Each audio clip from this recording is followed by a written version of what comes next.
Chapter 10. During our 7th night on the island, it rained.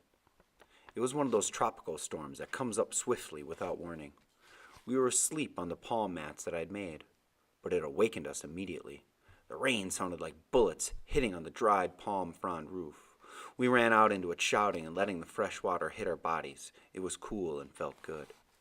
Timothy yelled that his catchment was working. He had taken more boards from the top of the raft and made a large trough that would catch the rain. He picked up bamboo lengths on the beach and had fitted them together into a short pipe to funnel the rainwater into our 10-gallon keg.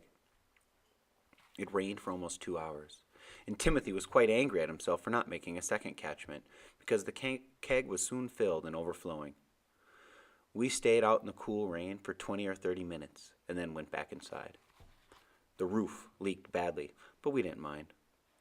We got on our mats and opened our mouth to the sweet, fresh water. Stu-Cat was huddled in a miserable ball over in the corner. Timothy said, not enjoying it at all. I liked the rain because it was something I could hear and feel, not something I must see. It peppered in bursts against the frond roof, and I could hear the drips as it leaked through. The squall wind was in the tops of the palms, and I could imagine how they looked in the night sky, thrashing against each other high over our little cay. I wanted it to rain all night. We talked for a long time when the rain began to slack off. Timothy asked me about my mother and father. I told him all about them and about how we lived in Charlotte, getting very lonesome and homesick while I was telling him. He kept saying, that be true. Then Timothy told me what he could remember from his own childhood. It wasn't at all like mine. He'd never gone to school and was working on a fishing boat by the time he was 10. It almost seemed that the only fun he had was once a year at Carnival, where he would put fragapani leaves around his ankles and dress up in a donkey hide to parade around with all the moki jumbis, the spirit chasers, while the old ladies of Charlotte Amalie danced the bambola around them. He chuckled. I drink plenty of rum those 3 days of Carnival. I could picture him in his donkey skin, wheeling around to the music of the steel bands. They had them in Willemstad, too. Because it had been on my mind, I told him that my mother didn't like black people, and asked him why. He answered slowly, I don't like some white people my own self, but 'twould be outrageous if I didn't like any of them. Wanting to hear it from Timothy, I asked him why there were different colors of skin, white and black and brown and red, and he laughed back. Why be the fish different color, or flower be different color? I true don't know, Philippe, but I true think beneath the skin is all the same. Herr Junker had said something like that in school, but it did not mean quite as much as when Timothy said it. Long after, he'd begun to snore in the dripping hut, and I thought about it. Suddenly, I wished my mother and father could see us there together on the little island.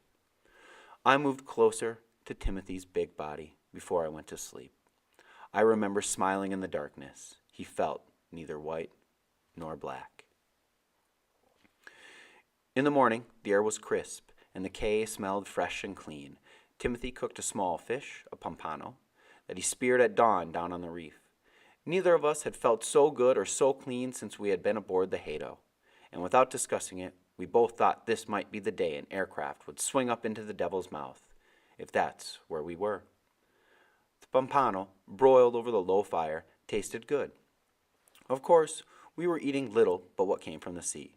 Fish, langosta, mussels, or eggs from sea urchins, those small, black, round sea animals with sharp spines that attach themselves to the reefs.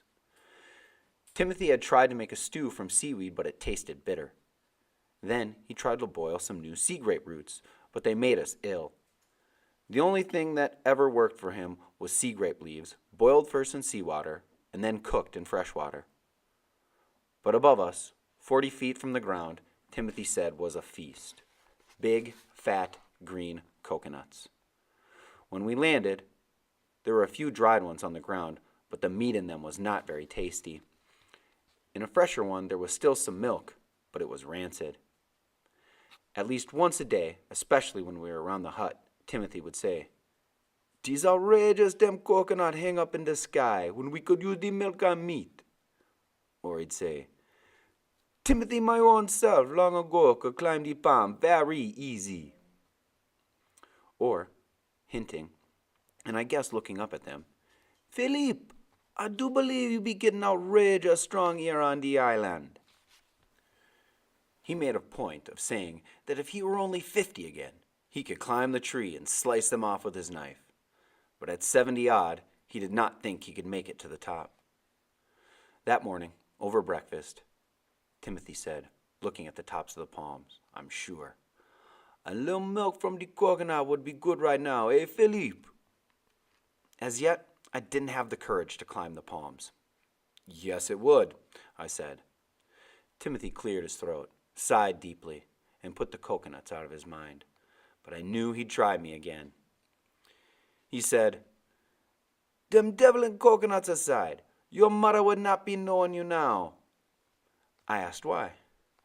You are very brown and very lean, he said. I tried to imagine how I looked. I knew my shirt and pants were in tatters. My hair felt ropey. There was no way to comb it. I wondered how my eyes looked and asked Timothy about it. They look without cease, he said. They stare, Philippe. Do they bother you?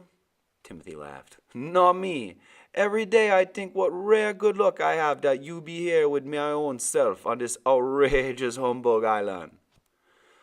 I thought a while and then asked him, How long was it before that friend of yours, that friend in Barbados, could see again? Timothy replied vaguely, Oh, many months, I do recall. But you told me on the raft it was only 3 days. Did I say that? Yes! Well, Timothy said, 'twas a long time ago, but he got his sight back to be true.